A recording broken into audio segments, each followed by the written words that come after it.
Whamanunu atu ono tātou whaini le aso. Ia ele le vea le pokalani o le whafose. Ia le hala na whainu motu atu o tātou pesi. Ia atu fo sesi tūro no winga. Ia o le tātou fuor tātou whaini e le whaise tō. Tātou wainga ia whaina waai a lewa tau ngau mai leina ia whasosolo atu.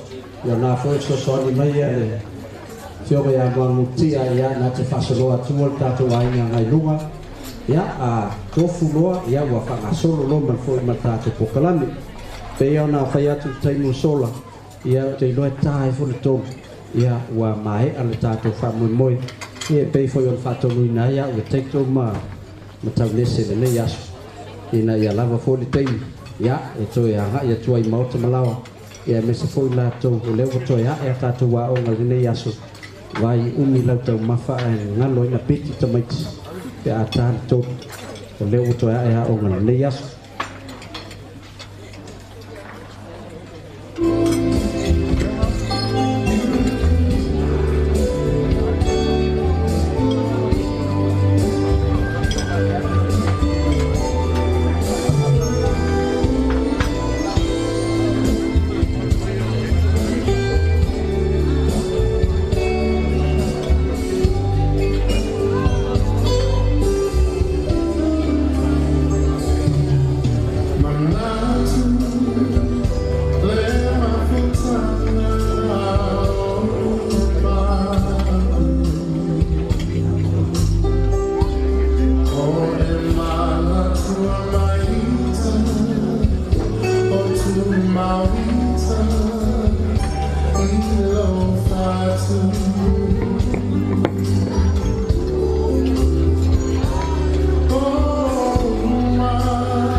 Fealofa'i le fionga ya Mulianga Brian Lima ya o se wo mai fo ya tau nese ma teto ya o se tasi fo sa vea fo ma faya o ngol tatu o sa mo ya fayona awai mai fo le tatu i toi aso la tri ya Misiafa ya faftai Mulianga faftai le fio mai ma tala mai au ia e whawhenua ia te fōi le fionga ia le au pepe whamaile ia mai le ofisa o le High Commission Samoa mai Wellington ia whawhetai le fio mai matala mai au ia o mawalunga e fōi le so whawhetai le manatu ia tautua e se fōi taunes ia alo ia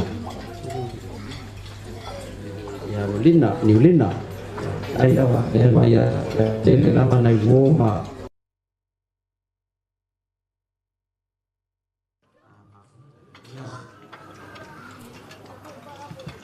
e mawhaiona whangaloina ia se tasio sui fōu o le tātou ainga i Satapuala o tuali mai a tamaitai ato ala e lita ia mo pepa malanga visa malanga o meo manao nia le tātou ainga mai le tātou ofisa fōu le nai le plasa a ngā ia o inala a palai ia tātou visa.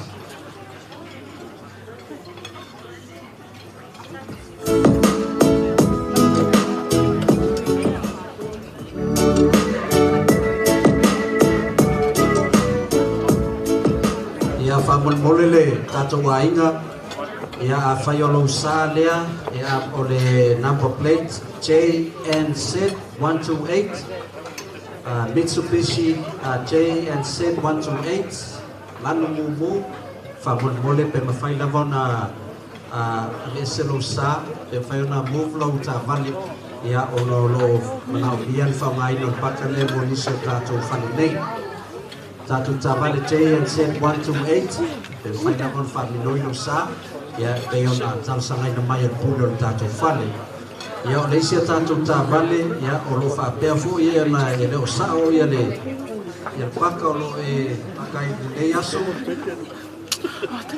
QZC 113 QZC 113 tala sanga mai tātou whale nei pe whaiona move lau tā vale o le Honda to ingo tā vale lea lan siliva QZC 113 ia whapsota i mai tai lea yo au tafa ia long na mere move la ta vale ya le mai to watu ya to teti la faso poloa ya ta to ko maftanga ya fa pe fo na musu mai ya tamnese ya olo ya fo ya ta to lipu fai portu wo ko ta pena a maea ya ta to formalities on ne ya so ya ta to ainga wo mai masani ya e fai na ba na su na ba o ia whatupu lau hipu me ngatai ia o lau te kawaina te anu mo e whali o lava ta pena me oma ia so mule la tri ia Misiafa ia si tu tata mai tato pese o sui mai le pule whai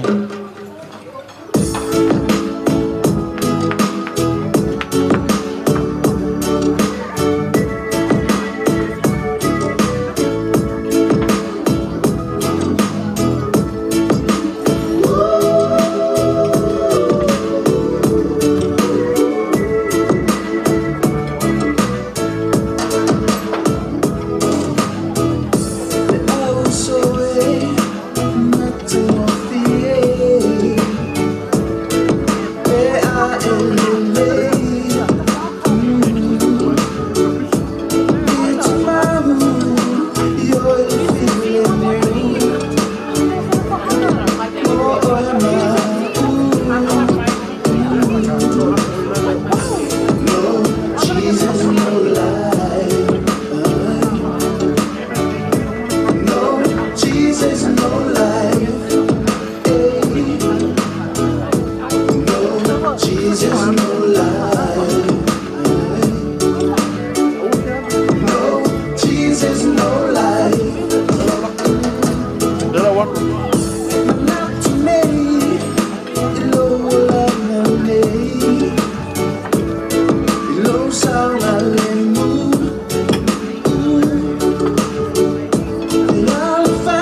Everything's gonna be alright now.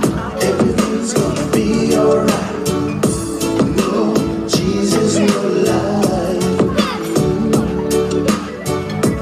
No, Jesus, no life.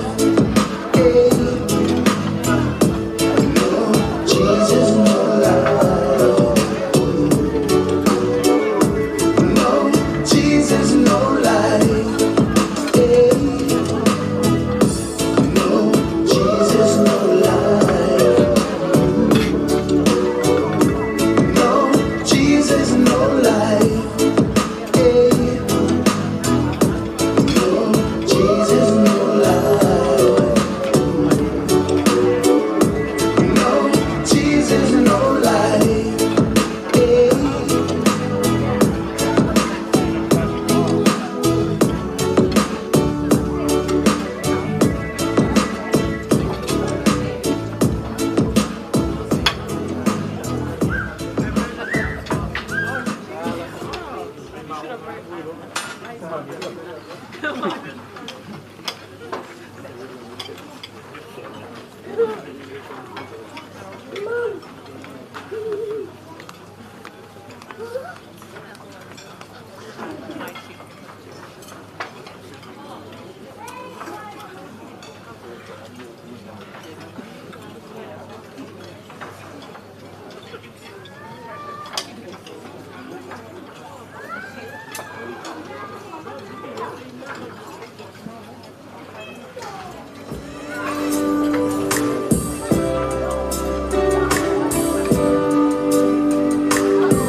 What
Malolo sai.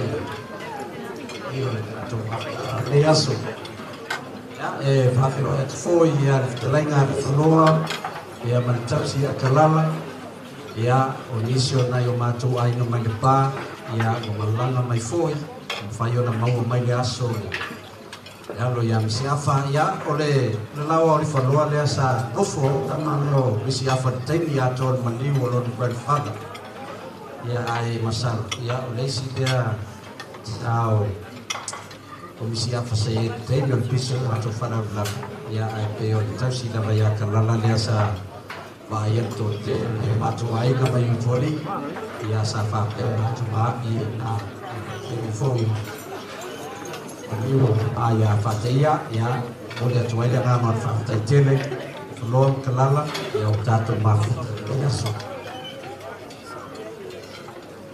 ia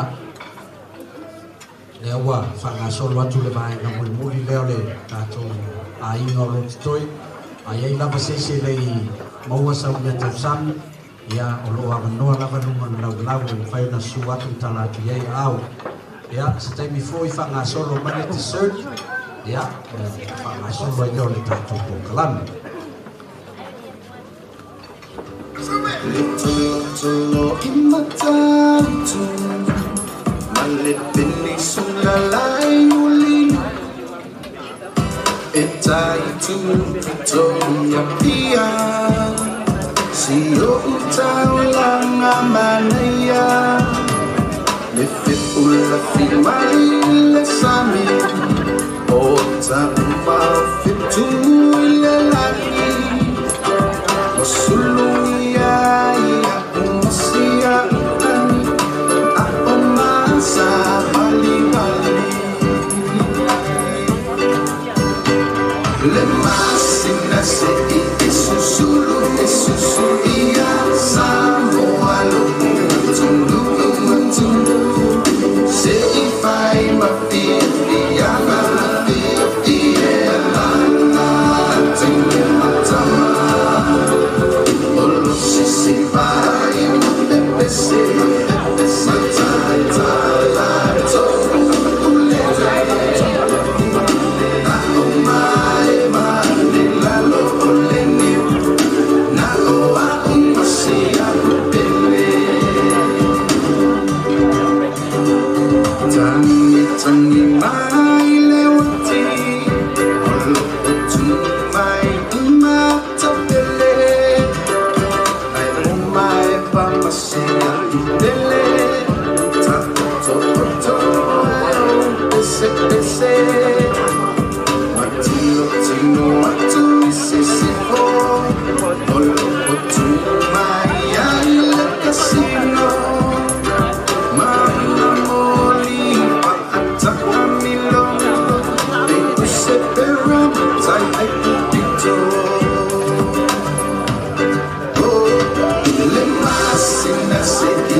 Ya, tatali mali pele, suolo nei fiaf, nei taimi le aso.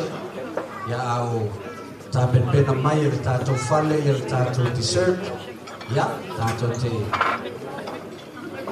Le to umi na fu se taimi te no ta pe to fo ya, le to mai le si le fa ngal le nei ya no. Ya, ma futa ai ma tala no ai. Ngona la ngal fa tai ya wa tato ma futa le nei aso. Ya marsuma le missionary suma fefau ya babatau ya te loi tono motone to tele o tatu sa onga mavs ya babatau yo vai tai before you faya onga ya babatau in the National University of Samoa ya fio lolo fu ya tatu na yo ai na atana tulie na bo i fafu ya sibia tu ya babatau pe sia fa mai do manera wate le si atas tampoto ya e fa penga na bo winga le sunga le fai fea ya fa taie mai ta watu le so ya sa pende na va Misiafa ya sunga le fai fea ya le fo e poto Misiafa ya no le fale ona e tele le mea ai ma manoni ma ya ku ka ya sa te tas ya e tona ya fa ta tele le sunga babatau Maumunga le so lo fiu mai lo so mai matar mai au taita inga saudingo le atali ya ai mi se foi ya na ya ma moi ya tau lesi ya mo ya wa ma vai atu ma watu la wisa mo wisa mai fiti ya le mo fa na ngalo le lofa ya ai mi se foi le mafutana pele le ngalo ya.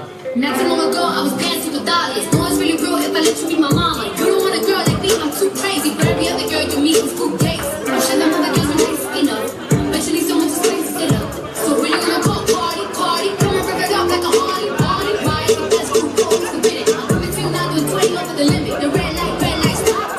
I don't play when it comes to my heart, let's get it though. I don't really want a white horse in a carrot. I'm thinking more white horse is a carrot. I need you right here, just every time you fall. I play with the skinny like you play with your guitar.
You got crazy.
o le mai tau atu ia lea ua ta pena mai le dessert mo le tātou head table ia ona whakasolo e lola i lele o le vaena na lua lea tutoi ma lo lava le lava pale ma lo le sai ia ona tātou toi aso le nei lea se i tātou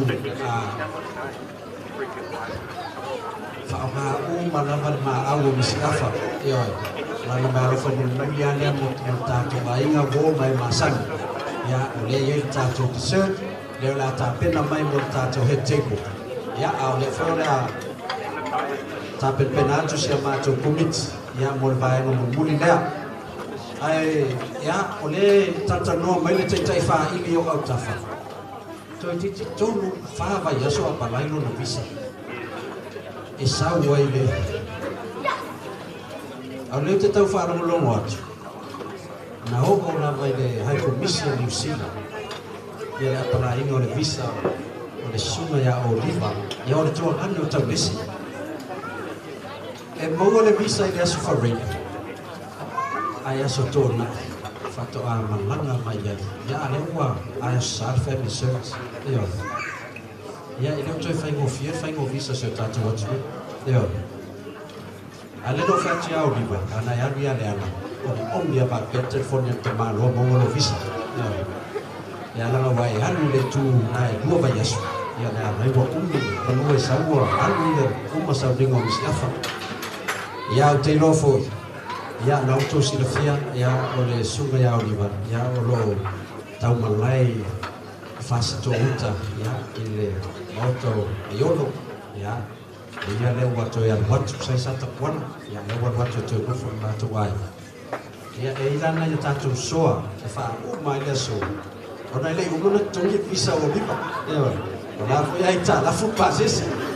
Ia, alo o wha mai lea tātou ai ngana lua. E ia tātou soa e wha ai o e tātou aso. E soa la ingo taito, ma le soa la ingo tau lese. O a mea tutoe tau tanga, alo lofa taitai wha ai. O lo sau i longa pepa tustustu. O lo ai tā lafu pāsese, ai tā lafu visa. Ia, la tātā mai nea tātou pese i, kai se ia mari tātou dessert. Ia, o la wha o mai lea tātou formalities o le aso. So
solo atu luma wala tātou dessert. Ia whai e renai le i o lau tamatanga le tātou asikulimi. Ia ma le tātou keke. Ia, aha ia tu loi lunga. Ia, le vave ana moro lau keke me lau asikulimi. Ia, vave funan whanga solo tātou programi. Leo whetau tōru ato i 5 minute tōru. Tā lori tōru. Ia, ona whatino rona ia leo le vai muli leo le tātou programi. Whālora lava. Ia, o sunga te whai. Ja, so da mais got a bisschen nai. Dann mal ja ja. So dann.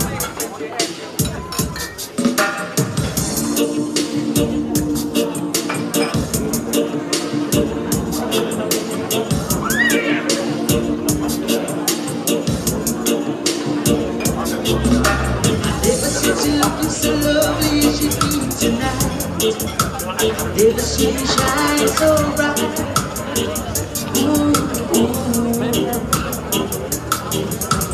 Ever since so many men asked you if you wanted to die. Looking for a little romance. Even I have never seen you dress your well, or the highlight in your hair that catch your eyes. I have that.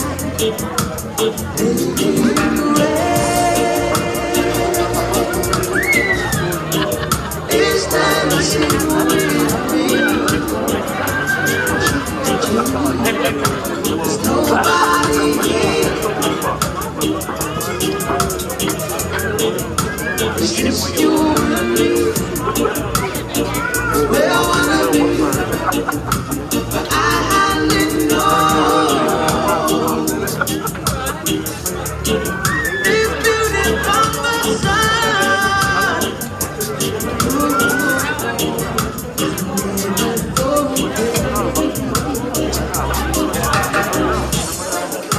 Where we live tonight.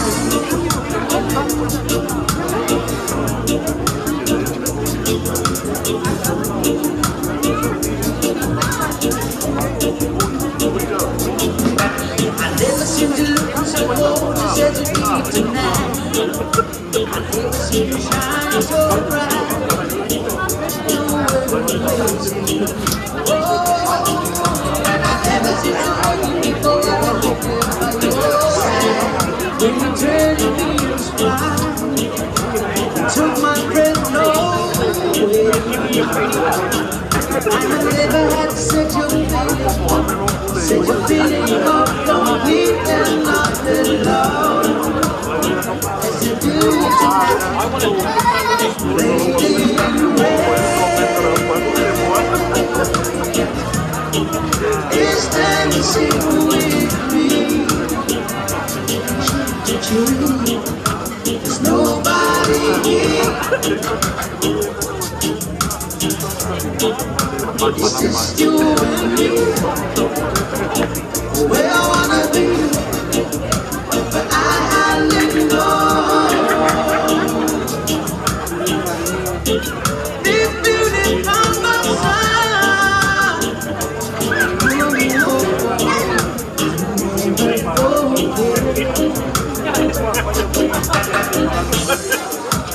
Lady in red is dancing with me. There's nobody here. It's just you and me. Where I wanna be, but I hardly know. This beauty from the sun. I never forget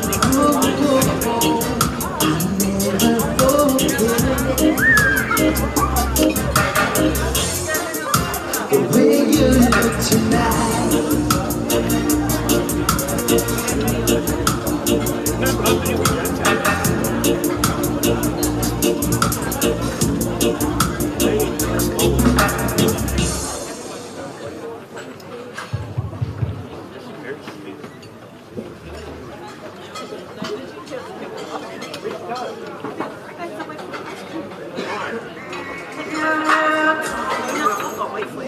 That's how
ina ue saunoa mai e lē taumate Misiafa ia o taululaga faina mololaga i lagi o faatasi ma lona mataisi amuia Misiafa lona laititi o taulu i le ola e faapavaga faafetai lau nofo katalu faafetai le taputapu ai mai ma le ekalesia i fiti ia o alo taito mtaunese ma le aiga i le taumafaiga o soasoani ia ua le atalii tatonu ia alo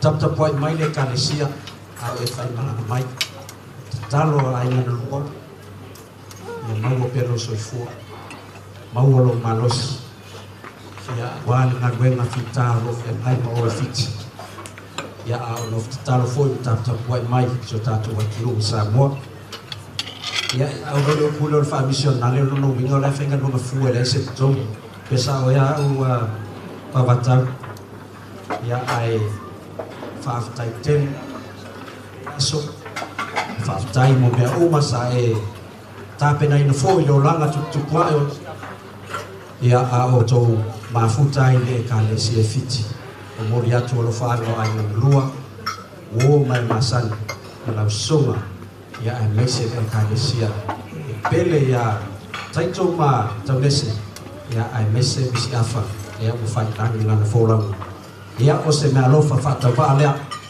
ua tā pena ia e aina na lua ia whai mea lofa i Misiafa i lau songa ia a o tātou whatasi e le so ia si taimi fō ia toi tali watu le kalesia ia maua pea le whamanuianga le atua i lau songa ia mese ngā buema lo whengai ma oi ia lau songa le tausi tanga buema tawa la vea ia whaafetai mo lo sao ia tiri tai tau foi ia o lo to tene lava nisi le aina o lo whapeona o tau ngā mui whatasi le kalesia ia whaafetai foi lau no whakitalu mga tapu e ngai taini foi ia a tau fai ngā rue na vea ai ia le olo le atali ia ia ila ni seisio tatou e whailotu ia me alofa lea a Misiafa mo lau songa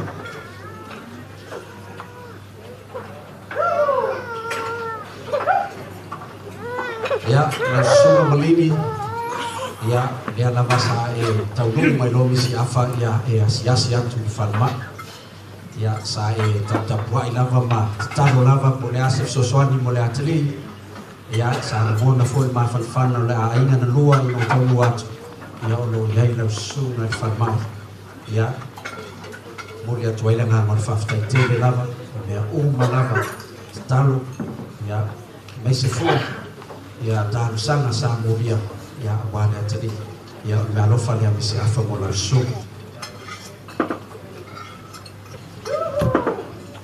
Ia lau sunga Dr. Reverend Tavita, ia whaftai ni le malanga Misiafa lea whau tātu tue whenua. Mātou o lea i tau malele i usila sea watu le pā.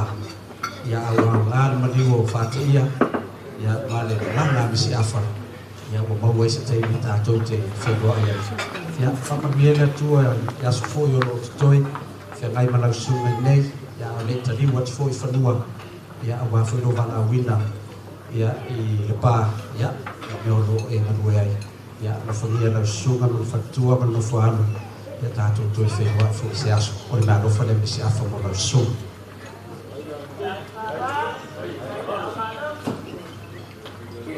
Lau sunga Yese, ia, o le whaiwheau mai le lau whango vaialo, ia, whaafetai.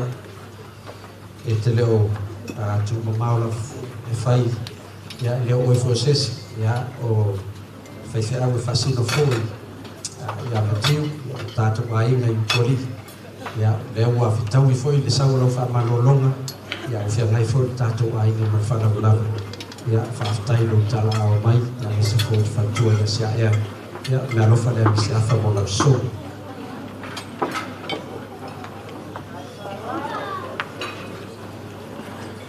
Ia, lau sunga le whawhengainga, Pastor Tavita, ia, whaafetai le langu le whamoemoe le atali, a mata mai lava le aso nafi, ia, i o fōi le aso, whaafetai fōi le nofu tatalu, ia a o whiangai e fōi tātou ainga ma tau whainga ngase le atali, ia, te tonu, ia, ngāua, so no wawatau o mawale, tike te tamalo le langi, ia, i ono le tō, teilo whaiwhiau sa no tatalu, ia, a o whiangai ma, ia, o mea rofa lea Misiafa mo lau sunga, Pastor Tavita.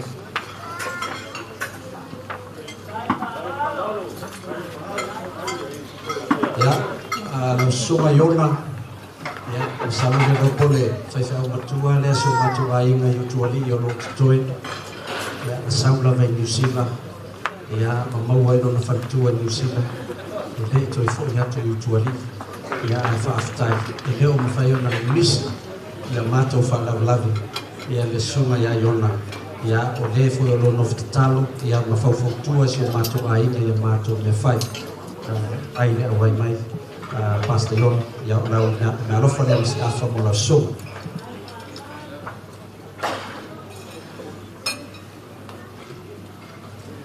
Ia, o le tamale o Misiafa pe asau i mangele i si o mātou ainga i utuali, ia o le sunga ia tauilili whakaua, ia wai pe o whale lava o tauilili marulia, ia e mātou te seta uma ia mātou mea whai. Ia au le lau waru Misiafa, ia au lea sa tui whamoe lava ia le sunga le whewhea ia whakaua. E lava se la naftanga ia masiona tari. Sa matui sa mua ma tauilili, ia sa whapea fo i ona ngase tauilili o i le pā. Ia ai ona wanga nue maro si tauilili wa ai o mata atu mātou ai. Ia whapea ese le leo nei whai a vātu lou whaiwhea. E le mau e tonu whale na e haru sori whafu. Ia le nao mai toi tisi foi au mai le vālele le nao mai Misiafa ia Pastor. Ia o tau la vea i le mūmū. I pa ule mūmū le vai se tu lau. Ia e whaafetai. Ia o lea wa ngā nunue fō mai ia wa te maua mālosi o sunga ia whakaua. Ia o lau tusi ngā lofa lea se watiri ia te oe. Ia Reverend Enari. Ia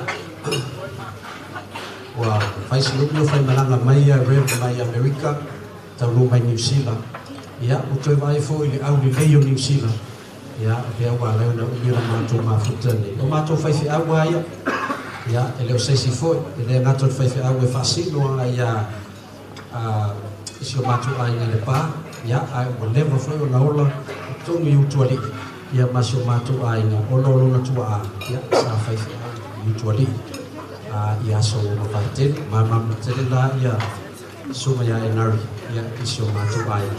Ia mea rofa le te Misiafa, ia suma. sopa e nari. Ia lau sunga le whaiwheau, Reverend Mawola, whaafitai le su mai matala mai au, o maurunga lava le so, ia lo fatasi mai fo, ia toi aso le atali, ia o le mea lofa lea a Misiafa mo lau su.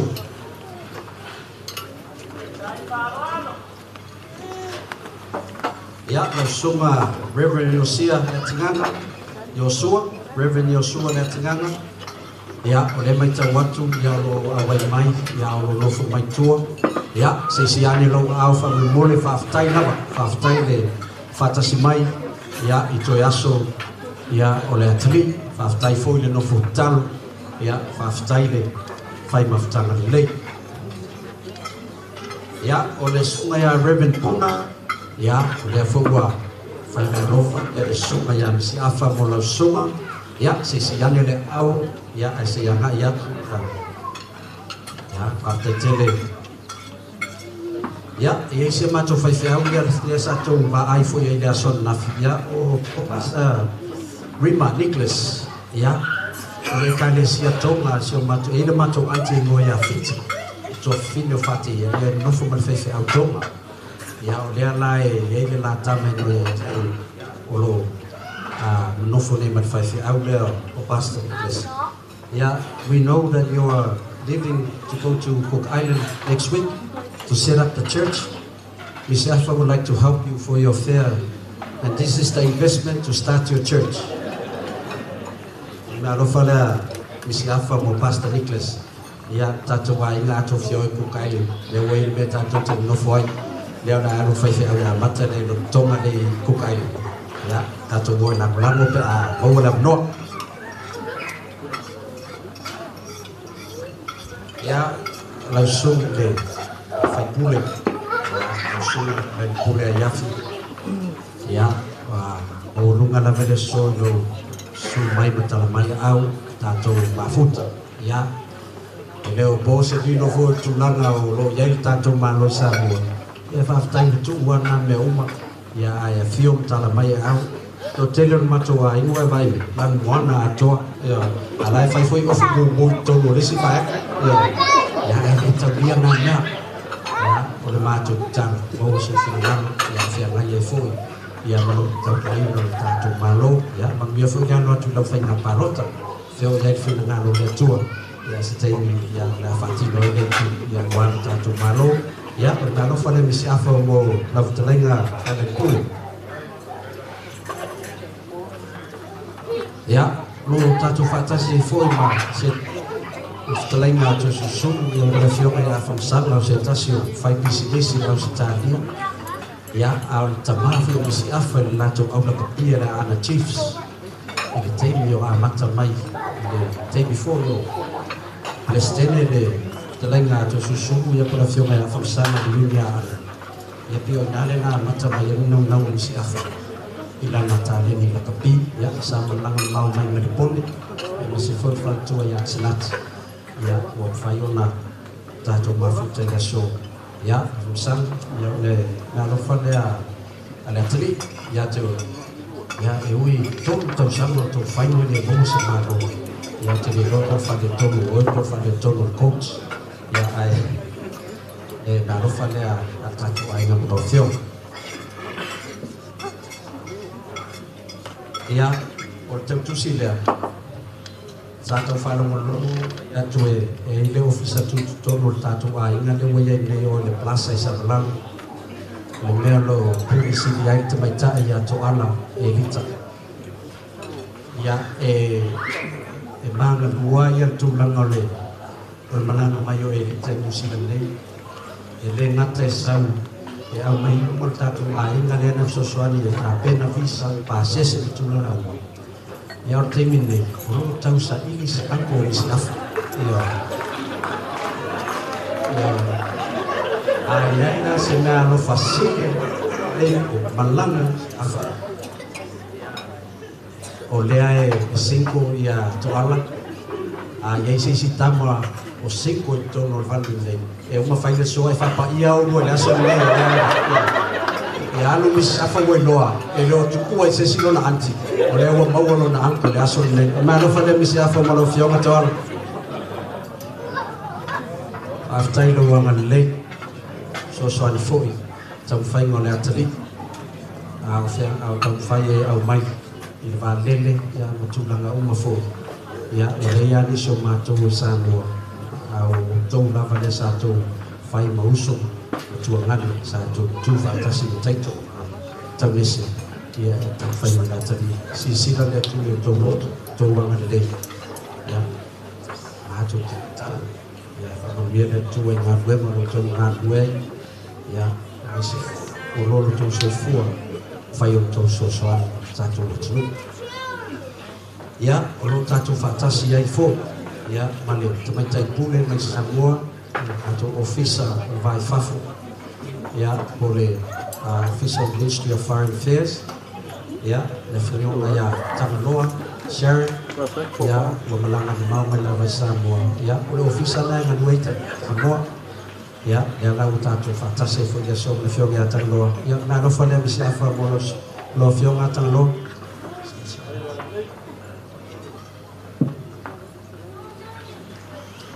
ya o lo tato mafuta i foi ma le sui consula o le malosa mo New Zealand ne ya le tamaita ya Darfi tu lo lava ya o pa ia mo no man ya wa le lava mai le fionga ya fimata ya a sunga ya Darfi sui consula le malosa mo ya o ia foi ya o lo fa peo na na dua i tato ofisa le mangele ya wani tau i so tato watlu fa tai tele tato ofisa consula tele la auto so soani ele tau fainga fo yo le mai no le atali ya fa vanoi na fo el mota ya wa fo tsa sa ninga la so na moria tu le nganga fa tai tele mai ai lua ya ele tato consula ya mesa la so na tau manu ofisa ya o na no fa le Misiafa mo tato ofisa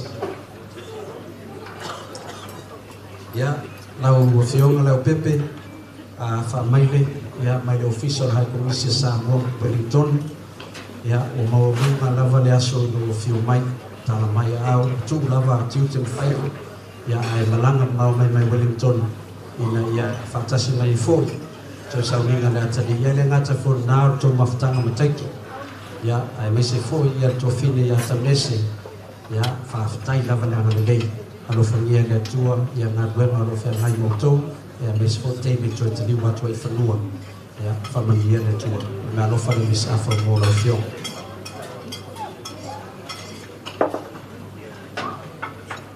ya o le wa mus mata mesi ya wa mai ai ya me alo fa ya a Misiafa ya malie tato ai le tua ya mea lago foa ya le tua ya dai masle ya fo ya aso fio tadi ya wa fa no su mai fa fe maiga inisio tato malo fa na wa ya fo ina va de ina ya tua ya wa o ya tasi o ya mata to fo le ya so lo le ya ai o le tato ma futa fa tasi tato to mana tua la tadi pele ya tato ya alo fangia le tua ya to tau manga ya fa na la fo ya to ya na ya tu fanua ya yu mai le tu ya alo fangia le tua ya tamese na taito ya ai mase sio tato te amona ina tu la mo le fanya ta le fe mai mala ua ya ono malanga le atali tasi la vale atali ya ai ma to tai o won ko lo te won lo te ua lava se tupe won fa ngale ua fa ngase le no mea uma lava sa no maua le ua mai fai yaso a o la tali ya maua pe o won sai o lo te ya o se si le tu ya mo na bela la ua to tu to mo le kansi ya ya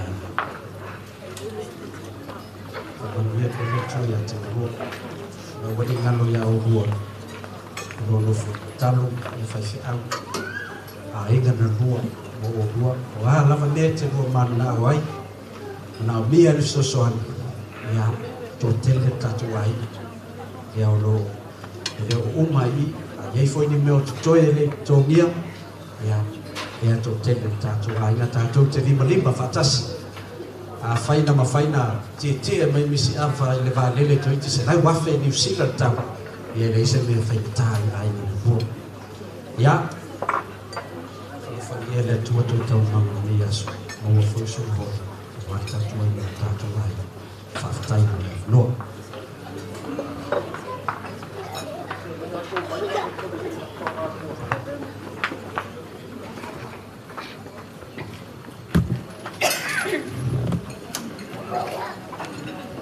Wa Carmelo le fale le pulu le pepe. Wa kalinga e falongo e banganga ma le sau ni aso. Le nata ka fa malo ya o ka ai ku malai. Pa vero se kala ri o kua. Ya, la oia lo foi sabin. Ka ko mai se menino. Ya se fili ka nganga ko fai mo. Amo se kas yang ko veklo sama kukala malanganga itu pun falal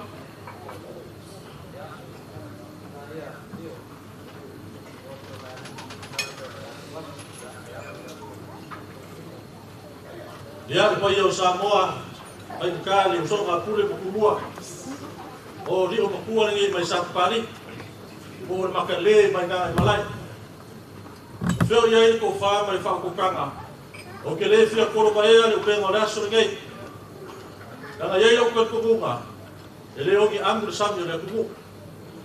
Ai amaya sa ku fa mugianga, so fa sa ka kukala. Ia le lei yango ke, e nguli le pa o kai pe yango fike pe pasuyo le suma fa ferai.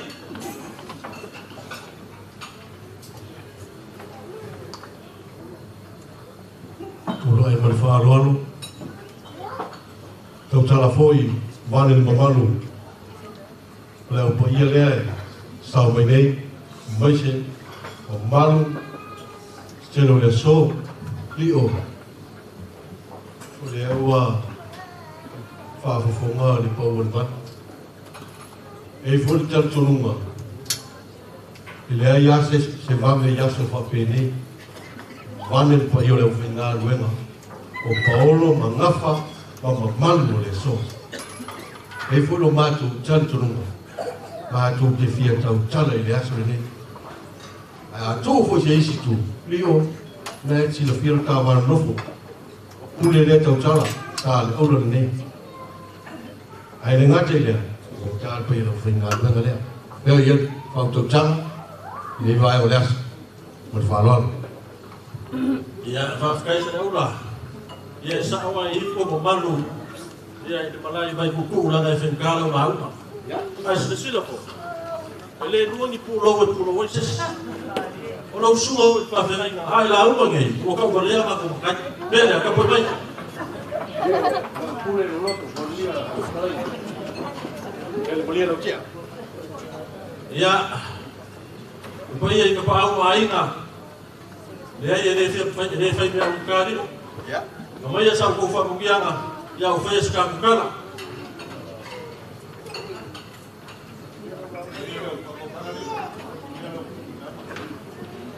Ele antes de gravar agora, ya, lá na frente cale, lá o sabe, lá o sumo de cale, a macau a vezes quando ele fez na buena, aí eu não faço com cada ele não faz, ah mas se assim aí no aula o sumo de cale, o dono vai fazer muito a capa na rua e as, lá nada para ficar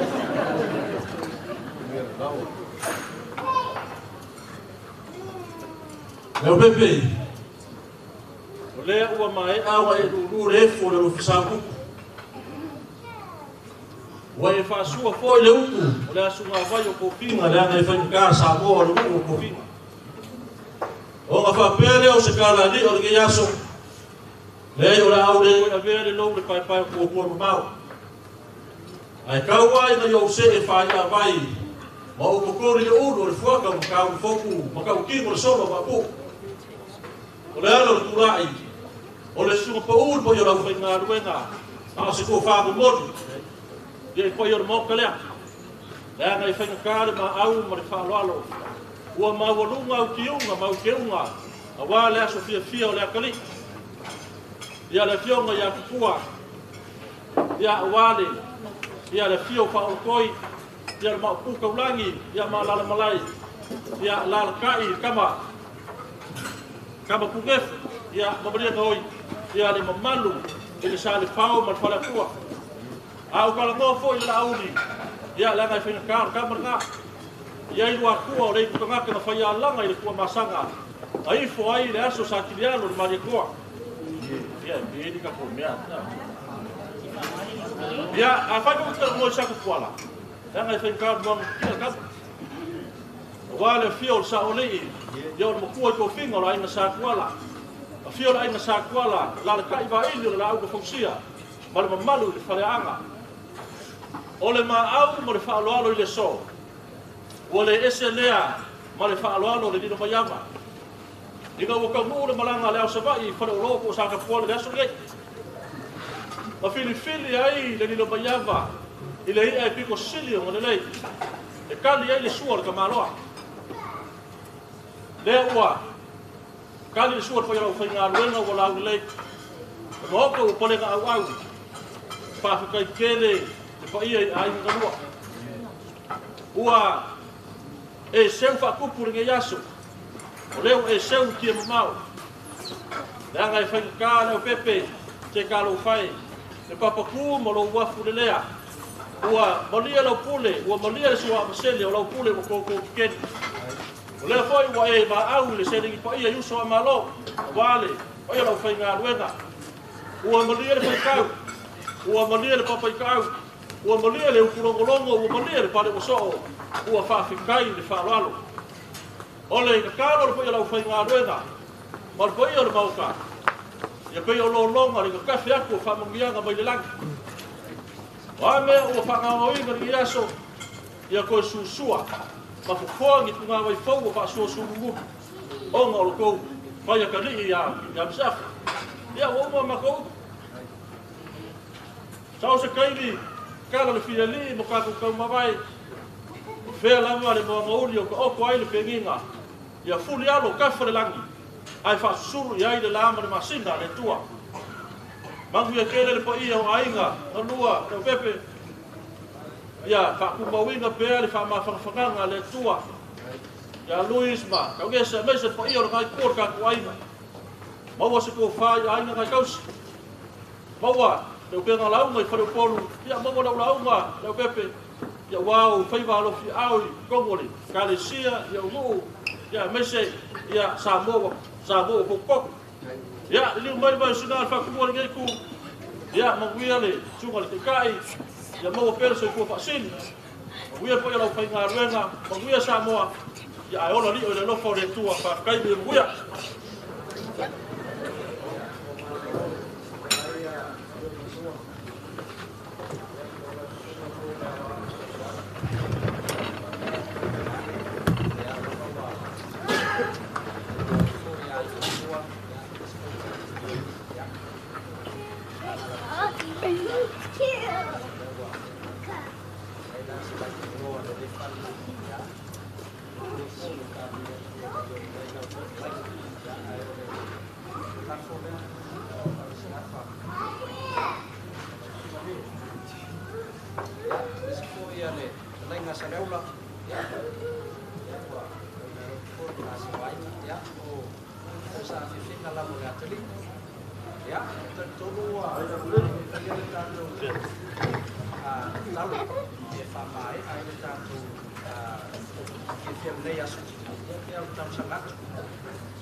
Let's go.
moli atu le whaaftaitele le tātou ainga mai sata puala ia me mai se foi mai fasto uta ia mole whaafifianga ia le tal noa mai le taitai whai ia la fatoa afa le tongi le visa afa le tongi le pasese ia le tātou ainga mai utori ia ai mai se foi mai le pā ia o mai masani a taitu ia o le tātou siva muli muli lava le ma taitu ia manatua e foi le atali ia Misiafa ia o le hare leo wa toi lau tanga le aso ia tatia umai ia au ase pase so taitai whai ia manatongi ino le tijei ia le sunga le taitai whai ia se ita ma se pese sival matoa ai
ia whātaitele le tātou ainga mai tuali me se fo le tātou ainga mai le pā ia mo sa whinga fo ia wale la tili ia mai whasesina atu malanganga le whātaitele o le aua maua le tongi o le pāsisa o le whaiwhaili ia malona visa ia ai o le a tu atu no le taitai o le sauringa le nei aso ia na te whaia se tātou whamanuia ia mawhamae ai le tātou aso ia ne te uto malanga te māloi whiti ia ai le Moses teimi tātou te whanongolongo ai ia whaisal whamanuia mo tātou.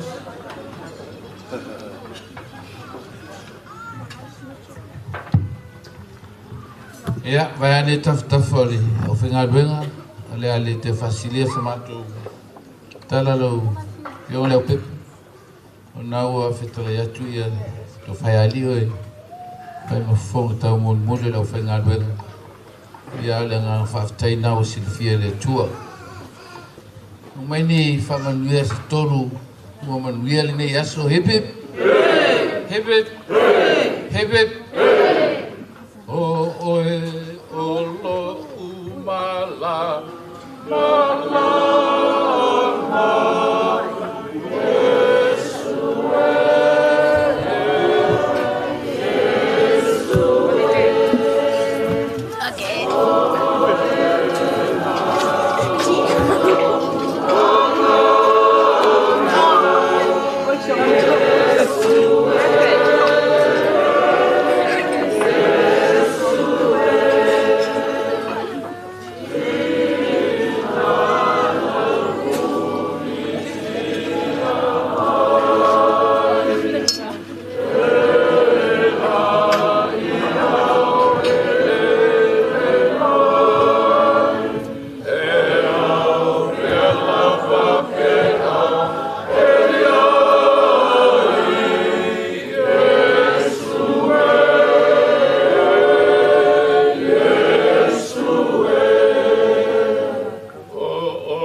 Te nofo i o mātou ainga,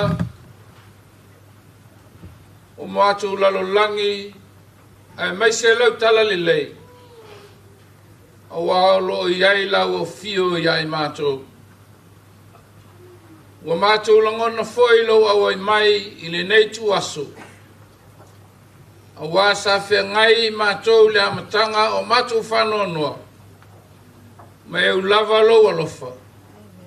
O mātou sisiva, ma mātou pipesi. O oli o mātou loto. Ina wae whamauti noa le finangalo pa ia o lau o fio moi mātou lau whanau. Whawhitai o leo o whaiuina ma le manuia, whamoe moenga mo le atali. O la mātou te talo le li ie. Ia fo i atu le vi inga, o le whamanu ma le whawhitai ati oe. Una ua whaali lo alofa ma lo whamaoni. O le ata ape lau whanau. Foi mea o lo alala ma nonofo ai. Mātu wole ma walau ina ia mua au, muri au lau o fio e whainga malanga umo. Tau nuu ma le manuia e whai ma vi inga o lau o fio i o mātu lotu. Mea uma o whaia mo le nei aso leli ie. Mātou te whawhai atu le nganga whawhitai ma le tatalo. Ia whamanuia lau o fio i ainga na lua. Whamanuia lau o fio i a taito matau nesi. Whamanuia lau o fio i le anga le lei ma le alofa. O mea uma o whaia o nar vale alofa mo le atali. Ia whai matau langa e lafu atu i ati oe. Tali le leia e lau finangalo alofa i lau lava whamaoni. Whamanuia i mātou uma lava lo mātou tamai. A mata atu nei māso uma lava. Se io le whawa vau. O mātou te talo mo le atu ala le safa mamalu Yesu lo mātou ali mo lo mātou whaola. Amen.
Ya, mau le, fa eu vou